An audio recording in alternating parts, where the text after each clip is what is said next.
Welcome to the Business Trendsetter podcast, where we talk about trends and how to grow your business. My name is Manny Turan. And I'm Adam Hartone. We are Spark Partners. We are dedicated to help your business grow by helping you to understand trends and understand what's happening around you. Certainly, customers are a big area of focus. And, we delve into lots of interesting topics. And sometimes we go and talk about fantasy land, which is something that, with respect to crypto, we mentioned many times, and we've gotten a lot of flack for discussing and really having Adam, much more than me, sort of a downward gaze at crypto. And so there's been some things in the news recently.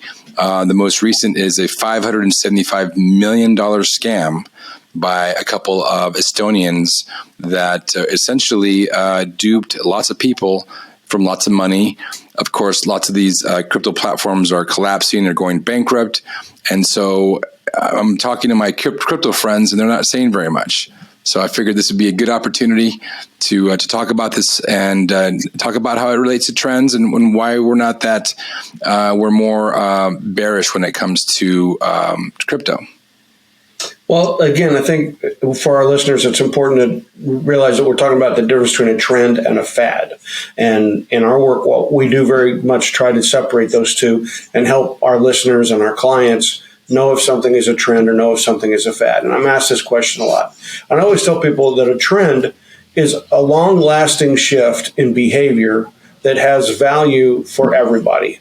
So pretty much we're looking at something that's going on that's long-term and that everybody benefits. And so you can clearly see what that benefit is. So, for example, with the internet, you can see it coming online. Everybody that participated in the benefit in the web shared, people that put up websites, people that did business on websites, people that learned from websites, people who transmitted information or ads from websites. It was a win for everybody involved. So you could early on see that the internet was going to continue to grow and get really big and become a really important platform for doing business.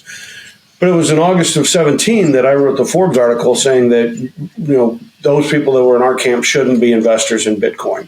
And I said that there might be some people out there that wanted to speculate, because there are people that like to speculate in stock markets and financial assets, but that Bitcoin and cryptocurrencies were not a trend that were worthy of investing. They were not the kind of thing you could buy and then go to bed and go to sleep and not think about for a year or two. And that instead they would be a fad. Now, the fact that they've stuck around for the last 5 years would, to some people, indicates that, hey, it's long-lived. And my answer to that is not. It really hasn't indicated that, because it had a sawtooth pattern of growth, but mostly the explosion in value of cryptocurrencies occurred between 20 and 2022. So about 2 years. That's not really that long a time. The second thing was it went from $5,000 to $60,000. And now, I'm talking about Bitcoin in particular, and now Bitcoin's valued $15,000. So since the first of 2022, Bitcoin has lost 75% of its value. And there's been a number of cryptocurrencies that have lost more of their value than that, and some that have disappeared entirely. One of those that went away was FTT, which was the cryptocurrency of FTX, which famously fell apart last week. And I think that the important point here is to say what's been the underlying reason that we needed to have cryptocurrencies. What was the killer app? What was the driving force for which somebody would say, well, I really need a cryptocurrency? And I never heard it, because what I heard a lot of was, well, you can do transactions that aren't seen. Okay, well, that's fine if you're criminal. And the second one was that it was some sort, because it wasn't controlled by the government, it was therefore somehow just inherently better than currencies like the dollar or the won or the euro. And I kept asking, well, why is it better? And I never got good answers. But I'll tell you today why it's not as good, and that's the failure of FTX. Okay, FTX, the exchange, had their own cryptocurrency called FTT, but they went skyrocketing in the 20 to 22 period, started in 2019. They raised over $1.5 billion of money to build their exchange out. Lots of equity investments, over $1 billion of equity investment for sure, plus at least $500,000 of debt. And now, they had a valuation of $32 billion, which went to zero in 1 week. Zero in 1 week. And if this was a trend, that wouldn't happen. But because it's a fad, all you needed is a few people to escape. But if everybody's bidding on tulips, they price the tulips up. Then when somebody starts saying it's time to sell, the price collapses. If everybody's buying Pokemon cards, they can bid the price up. If somebody says, I don't want to buy them anymore, I'm ready to sell, then the price can collapse. And that's what happened here. FTX was an exchange. People parked their Bitcoins and other cryptocurrencies at FTX. So that's like a bank. It's like taking your money into a bank. People had to park there. At the same time, FTX had control of an organization called Alameda. And Alameda was a trading company, and they would take advantage of these inefficiencies in the market for cryptocurrencies. And they're inefficient. The dollar, there's so many dollars changing hands all the time that we know the value of the dollar versus the euro or the dollar versus the yuan. Okay, we know that. On the other hand, with cryptocurrencies, where there's 100 of these things, and you don't know any given day exactly what the value is relative to another crypto value to a dollar. So if one day there's not a lot of buyers, you can swoop in and buy some of these cryptos cheap, and then if somebody comes in to buy, you could sell them for more. And that's the inefficiencies upon which Alameda was trading. They made some money at it, and that was part of what the founder, Sam Brinkman-Fried, went around telling people how wonderful crypto was. Buy the crypto, it's always going to go up, and then you could trade on these inefficiencies and make money. So he was doing that until he started making some bad trades. And when he started making bad trades, they had to cover the losses. So this is the equivalent of you go into a bank and you give them, this is what happened before the Great Depression. People would go give their money to a bank, and then the bank would either buy stock or they would loan the money to people who would buy stock in the stock exchange. So the value kept going up. And then what happened was when people started to sell stocks on the stock exchange, then the value went down, and the banks had to call those loans. So the people didn't have the money to repay the loans. So the banks had to look at their reserves and say, do I have enough reserves to protect my depositors? And they didn't. And so the banks started to collapse, and we got the Great Depression. And that's exactly what happened with FTX. In that Alameda started to do some transactions where they were buying and selling cryptocurrencies. They had some losses. To cover their losses, they had to reach into reserves. Those reserves were the bank of FTX. And that was it was the people who deposited their cryptocurrencies. They put it in there, started using that money to repay some of these bad debts. And then what happened was another guy who was probably the guy that ran Binance. So the top three of these exchanges are FTX, Binance, and Coinbase. So the guy that runs Binance is probably the guy who started it, but somebody started going to FTX and saying, I want my crypto, I want my crypto, I want my crypto. Kind of like, kind of like that old Christmas movie with Jimmy Stewart, where he's the banker, and and everybody starts rushing in saying, "Hey, I want my money, I want my money." And Jimmy Stewart's standing there at the teller booth, handing people money, and at the end of the day, he's got $1 left. He saves the bank, right? And so that's what they thought they were going to do at FTX. Only they were using their depositors' money, and they ran out. And so when they ran out, poof, the whole thing's gone. Yeah, I read an article that over the past 18 months. Venture capitalists have put $41 billion into crypto. And I mean, obviously there's no profit to that, but $41 billion. Now, this is not directly in the crypto. They're not actually buying crypto, but they're spending money on companies that are around the crypto framework. Yeah, and again, I come back to this. We talk about Bitcoin because everybody knows about it. There's over 100 of these cryptocurrencies out there. Heck, Facebook tried to launch a cryptocurrency. I think it was called Lambda or something like that. I was trying to look it up again today, but it never got off the ground. Well, but there were people who bought it, and the people who bought it didn't get their money back. Yeah. So it's back again to, as I wrote in 2017, a dollar is a store of value. And before we had currencies, if you wanted to go buy something, you had to take your chicken and give it to somebody to get a duck or whatever it was you want. Hey, I want you to build me a desk. Here's 2 chickens and a pig, right? That was barter, and that was the way things were done. So currencies were developed that allow you to have a form of exchange. Now you had this store of value. It was in these dollars, and you could go spend the dollars instead of taking a pig. And so then constantly we're looking at what's the value of a pig or a house or anything, a car, in terms of the currency that's there. And they were trying to say that we needed with the crypto, you had no basis. You had all these different currencies, different cryptocurrencies, but you couldn't say, well, what's it worth? And so consequently, like I said, it fell from Bitcoin fell from $60,000 per Bitcoin to $15,000 of Bitcoin this year, 75% loss of value. But it could go to zero. The FTT just went to zero.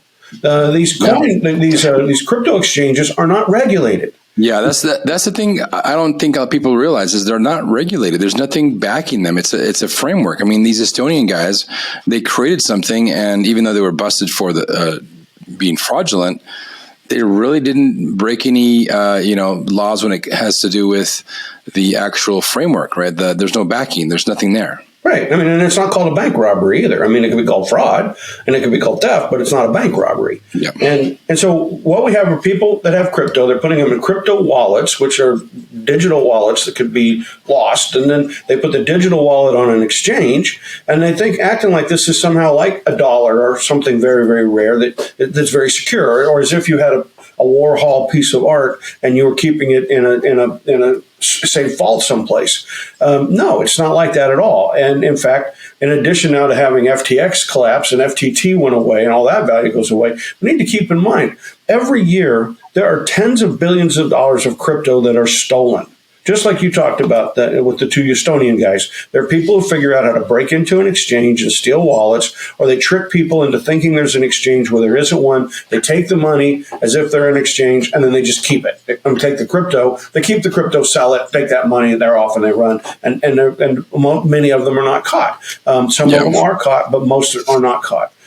So again, I keep coming back to the point that I don't know why people want to even invest in this. You have all kinds of opportunities to invest in things out there. If you believe in infrastructure, the infrastructure bill and all the things that are going to be built, rebuilding bridges and rebuilding highways with the infrastructure bill, then hey, go buy some stock in infrastructure companies. If you're a big believer in the CHIPS Act and the bringing chips back to the United States, then go invest in some chip companies.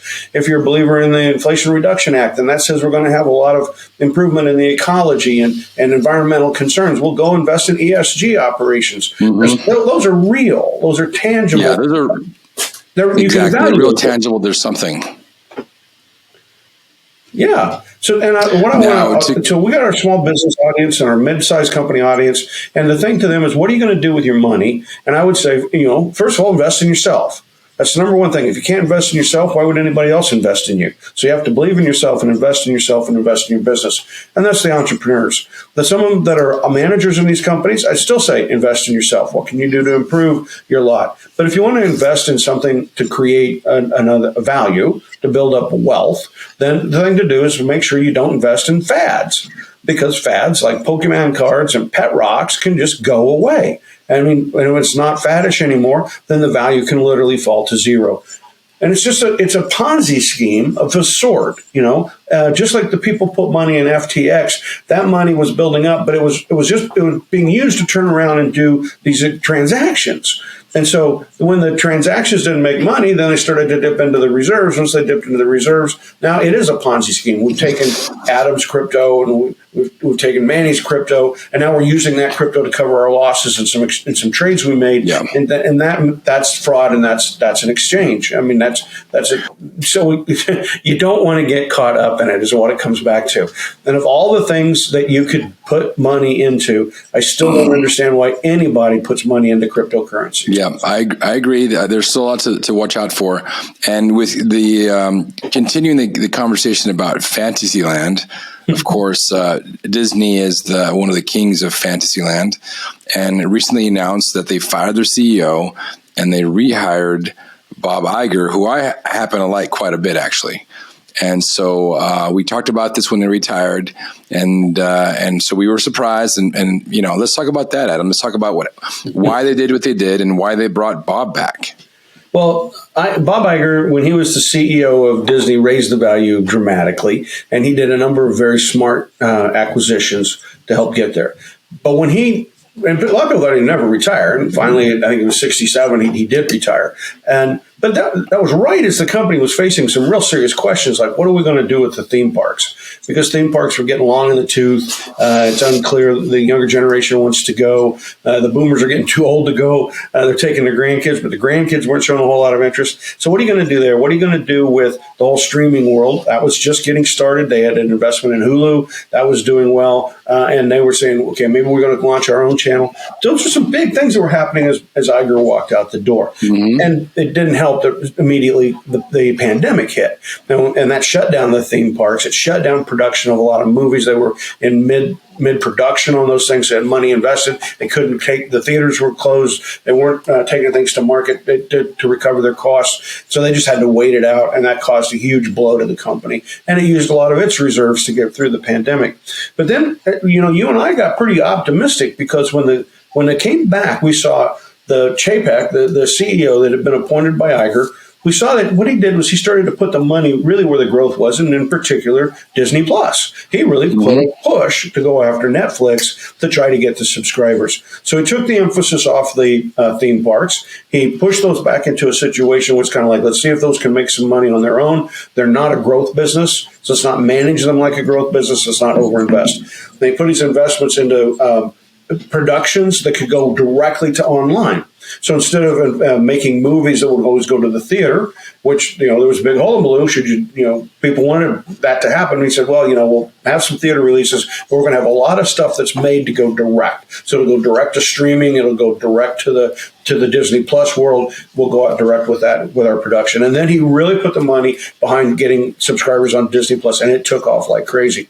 So when we were getting optimistic, we were doing so because we saw a form of a pivot happening. We saw that they were rethinking what the Disney brand would be. They would rethink, and they were rethinking the value delivery system. What would be the right value delivery system for the Disney brand? And they seemed to be making a lot of progress on it. I mean, they scared the bejeebers out of Netflix. They were a big reason Netflix stock cratered in 2022 was because the war between Netflix and Disney Plus. So it was like, okay, you're out there changing your delivery system, and that looks like a really good thing. But here's what happens. If you don't tell that story often and tell it really well and tell people what you're doing and why you're doing it and the transition that you're going through and what the other side will look like, what the new value delivery system will look like, you can get people scared because they see change, they see you doing things, but they're unclear what you're doing and how you're doing it, why you're doing it, and then they start complaining. And that's what happened to Chapek, in that all of a sudden big investors started screaming for his head. They started saying, we don't like this guy. He's only been in here for a couple of years. Look at how much money he lost. We're not going to talk about the pandemic, by the way. We're just going to blame him for these problems, for these losses. Now, he's out there doing everything he can to keep the revenue growing. Remember our rule, 10% per year revenue growth. He's all over that. He's trying to keep the revenue growing, and he's letting earnings stumble. And, he's just letting that happen because he's trying to build a new value delivery system. And what happened was he got fired. Okay. Now, personally, I don't want to say anything good about or bad about Iger, but I would say that I don't think Chapek was given a chance. I don't think he was allowed to complete the transition that he was undertaking. I don't have access to a strategic plan, but I could see he was recreating the value delivery system. And I think the big lesson here for our listeners is that we talk all the time about how trends happen, markets shift, and you have to transition. And that's a drumbeat that we have here on Smart Partners in our podcast, right? Yeah, and so constant. What sometimes we don't talk about is how you have to bring other people along, how you have to sell them. So when Fred Smith was building Federal Express, he went 25 years without any profits. But he kept the investors coming back saying, FedEx, once I get this whole thing built and I'm in all these towns, that you'll be delighted I have this Memphis hub and it's going to be fantastic. Jeff Bezos did the same thing with Amazon. He brought people along. This is what the future of Amazon is going to be. And he kept it going even with very little profits for 20 years. What we saw with Chapek was that he didn't really do that. He didn't sit down and say, I see where we've been. Thank you very much. This is where we're headed. And there's going to be a change. It's going to be a transition. We have to catch up with Netflix. It's not a war you win incrementally. We have to go after it with everything we have to get enough scale to really be in there. And, the number two, maybe even go for the number one position and we got to put a hurt on Netflix. And to do that, I'm going to invest in that business and I'm going to lose some money. I wonder if some of the thinking had to do with just the general short-term thinking of investors now, and whether or not. I mean, obviously the pandemic had something major to do with all this, but I mean, I kind of agree with you. I mean, but at the same time, I happen to like Iger, and it's going to be interesting to see what he does, and if he's going to execute on the original plan that the former CEO had, or if he's going to do something new altogether. I remind you, he's 70 years old. and he ran the company for 15 years, and he left. And he left at a time of transition. Is he going to come back and try to develop his own transition plan and get after it? Or is he going to try to do what the investors are screaming for, which is cut costs, quit investing in streaming, and get their earnings back up? I'd say the odds are very low. He'll do that, right? He'll act more like Wayne Huizenga did running Blockbuster, looking out for the investors and willing to sacrifice revenues. That was Wayne Huizenga's big fatal mistake that caused Blockbuster to die. Was he lost track? He didn't keep track of revenues, and he never shifted the company into the deliver to the home market. And consequently, Netflix ate him alive, and the cost of the stores was just way too high to compete with the DVDs being delivered to the home. And so again, you got to make sure that you know the story. Will Iger make the transition? I'm doubtful. And part of that is also, if I look at Charles Schultz and Starbucks, you wind the clock back at more than a decade ago, and Charles Schultz had left, and he had a new leader in there, and that new leader was taking the Starbucks brand and doing all kinds of exciting things. He took Starbucks into the grocery store. So to the extent you find Starbucks products in grocery, thank him for it, right? He was growing that really fast, not just Starbucks coffee in the store. He had Starbucks other products, including like an ice cream line. There were other Starbucks products that were being offered. He started taking Starbucks into movie theaters where they could get, here's the audience, here's some products that you can get from Starbucks. He started into media. He opened a publicity firm, and he was representing artists, and he was launching records. And the movie Aquila and the Bee was a Starbucks production. I don't know if you remember that movie. Yeah. It was a popular movie, Aquila and the Bee, about a spelling bee and a young girl and her parents. And so he was taking the brand and creating lots of new opportunities for value. He was extending the value delivery system beyond the storefronts, right? Where we were already getting to the point that there were Starbucks across the street from Starbucks. And Schultz came back and fired that guy. He fired him. He didn't like the fact that he was extending the brand and looking for these new distribution systems, looking for these new value delivery systems. And so he reappointed himself as CEO, got rid of all that other stuff, went back to nothing but stores. We're going to focus on our core of stores. And now, was it a wise move or an unwise move? See, I think he took the brand and he just made it hollow. I haven't had a Starbucks coffee in probably 8 or 9 years. They're everywhere. They're prevalent, but they're like a McDonald's to me. I don't eat at McDonald's, right? And I don't go to Starbucks. There's nothing there I fancy, right? It's not going to be a really good cup of coffee. It's going to be expensive, but it's not a really good cup of coffee. So, if I want to spend $4 or $5 on a cup of coffee, I think it ought to be really good. And there's other places, smaller shops and smaller chains that make what I think is better product. But do I look for Starbucks products anywhere else? Like if I go in the grocery store? No. I mean, the brand itself is worn. It's tired. I don't look for it. You could go back 10, 12 years ago. I used to say, hey, let's have a meeting. Let's all get together over at the Starbucks. 4 or 5 of us will meet at the Starbucks, and we'll have a 30-minute, 45-minute meeting. And there's Starbucks near enough. You could always pick one out that would kind of the center for all the people. I haven't done that in well over 7, 8 years, right? It's been at least probably 9 years since I did that. In fact, what I see at Starbucks is far less of people going in the store and really long lines at the delivery window. Mary Lou's sister made a visit like 4 or 5 years ago, and she wanted a Starbucks coffee. She belonged to the club. She got a Starbucks every day. And so, okay, we got to go to Starbucks. And she always drove through the delivery window. So I get in line with 15 other cars to go through the delivery window to get her coffee and hand it to her. Okay, so that original value proposition of here's a store, people come in, we have meetings, we convene, we exchange ideas, we have a cup of coffee while we're there, that sort of a thing. That's even being reduced. Is just really getting down to that cup of coffee that you're getting going through the drive-in window. And so to me, the brand has been hollowed out. I don't look for the brand. I don't look for the product when I go to stores. When I see it, I don't give any value to it. I don't say, oh, that's a great brand. I really want that. They don't have products that excite me. So I think Schultz made a big mistake. Now he's gone. Whoever replaces him is either probably going to get blamed for things not going well, even though it's a situation where the brand is pretty hollowed out, and I think it's going to be tough. And that's where we are with Disney. The Disney brand is getting hollowed out. It had a lot of meaning to baby boomers. and it had meaning to the other couple generations. But now we're getting to the point that little kids aren't enthralled. When I was young and there were 3 television stations, and on Sunday night, The Wonderful World of Disney came on for an hour, that was just an unbelievable thing for me, because that was the one time there was a television programming for me as a child that I could watch and I could get excited about. But that's not true anymore. Heck, these kids. There's so many things that I've got 2 boys, 14 and 16, right? And there's so many things that are drawing their attention. Disneyland, Disney World is at least the theme parks. It'd be fun to go, but they would much rather have, something else, a new monitor so they can play their games, or a new streaming platform, right? Today, little children, 4 or 5 years old, have versions of a tablet that they can watch entertainment on, and they can stream entertainment and educational programming and things like that. They're not. There's the fascination with Disney is not what it used to be. And when I look at the crowds, when I watch it on television, I see it. Inevitably, the crowds are older. There's a fellow a friend of mine, the guy's 44 years old. He has a daughter that's 6, and he loves taking her to Disneyland. But come on, how many 44-year-olds have 6-year-old kids, right? And how many of them see Disney as the place to try to entertain them?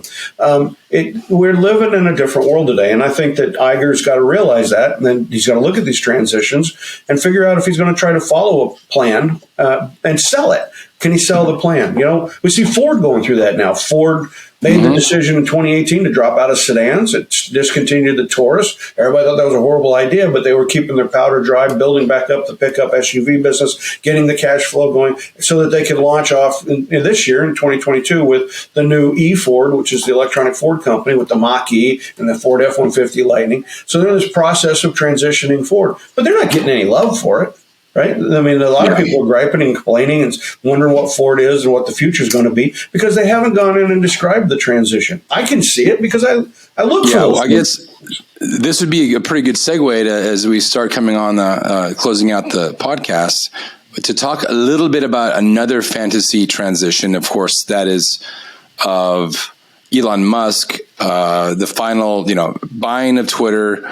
Half of the employees were laid off. Another 1,200 resigned, and there was some reports. I read an article in the New York Times talking about how some of what he's doing is almost a playbook of what he did with Tesla back in the early days before he had Tesla, and of SpaceX. That he's actually going through the process of sort of shrinking it down, getting it down to the hardcore employees, getting rid of all the riffraff, talking about bankruptcy, and then at the end of the day, he's emerging with something new. What are your thoughts on this whole madness with respect to Elon Musk and Twitter?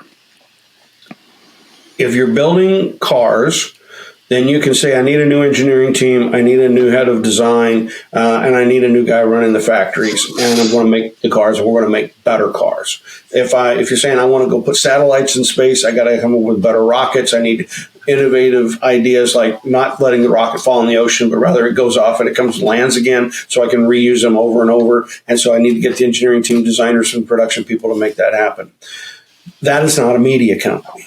A media company, and this is social media, Twitter, lives every second of every day. You don't get those seconds back. You either sold an ad today or you're not going to sell 2 ads tomorrow to make up for the ad you didn't sell today. So when you're a media company, you have to have people want your media, whether in the old days it was magazines and newspapers, or it became television and radio, or if you're on streaming, people have to want your content. That brings the advertisers in. So you got to have a lot of eyeballs, and eyeballs attract advertisers. And what we saw at Twitter was an unwillingness on the part of the previous CEO, Jack Dorsey, to really do that. When Frank Costello was running the company, he focused on revenues and revenue per user, and he was driving that number up by coming up with more novel ways to keep users on the platform and excited to use the platform. When he got fired, again, one of the bright guys got fired, the founder comes back, Jack Dorsey, and even he admits after a couple of years he doesn't know what he's doing. He says he doesn't know how to run the company. And then he starts going off running Square, which has now got a different name, but Box, I think, or something like that it's called. Anyway, it ended up in this world in which why do you use Twitter and why would you advertise on Twitter, right? The original value proposition was it brought together people with like-minded ideas. I went on the platform 15 years ago, and I wanted to be around people that were talking about innovation and how to launch innovation. And I had developed a network of people around that, 17,000 people. And we were all, the whole thing was here because we want to talk about leadership and innovation. But what happened was it started to become this platform for just people screaming at each other a lot. And, I was in the minority in terms of how I use Twitter. The people that, were out there were the celebrities screaming, 10 times a day. Kim Kardashian blotching off about anything, Kylie Jenner blotching off about anything, just random information being put out there, and people following it like they watch a television program or a car wreck that never sort of ended. And so advertisers now had the eyeballs to look at, and they can say, all right, I can put the money with the eyeballs. Well, I don't know how he thinks he's going to get the eyeballs and how he's going to get it to grow and how he's going to get advertisers to come on the platform and get people to pay. I mean, where is the value proposition here now? I don't know. And it's certainly one we're going to watch very closely. I mean, we've talked about it in the past, and we've followed it from the beginning. And so it'll be interesting to see where it all lands. I want to make a great car. He wanted to get satellites in space. Good value propositions. Right now, he hasn't said what the value proposition for Twitter is going to be. People are leaving the platform, and people are refusing to advertise on the platform. The amount of use of the wild side of things has gone up. So to the extent we have people more joining, more tweets, it's all out there in the wild west of craziness, right? This part of the Twitter that I never really participated in, looking at tweets from politicians all the time or these celebrities. Will that draw advertisers back? Will people pay to watch hangings? I don't know. We'll see. Who knows? But right now, I think he's got a big investment in a really big problem, and he's got a lot of competition in the media space, and he's got some people with their eyes off the ball. Zuckerberg's Facebook's not got its eye on the ball the way it used to, so there might be an opening here. But even if he gets through the opening, the question is, what's your value proposition? Yep, exactly. Why do you want me to be on the platform? Why do you want anybody to be on this platform? And what's the need you fulfill? And I don't think he's got that figured out yet. Very, very well said. That's a pretty good segue. Good wrap up of today's podcast, talking about Fantasyland and some of the things happening with respect to crypto, Disney, and ultimately talking about Twitter. So, Adam, any final thoughts before we log off for today? Everybody does their best to try it again. Focus on the real trends and invest in the real trends, and it will lead you towards success. Very well said, Adam. Very well said. Have a great rest of the week. For those that celebrate Thanksgiving, have a wonderful Thanksgiving, and we will talk to you next week. Thank you. Cheers.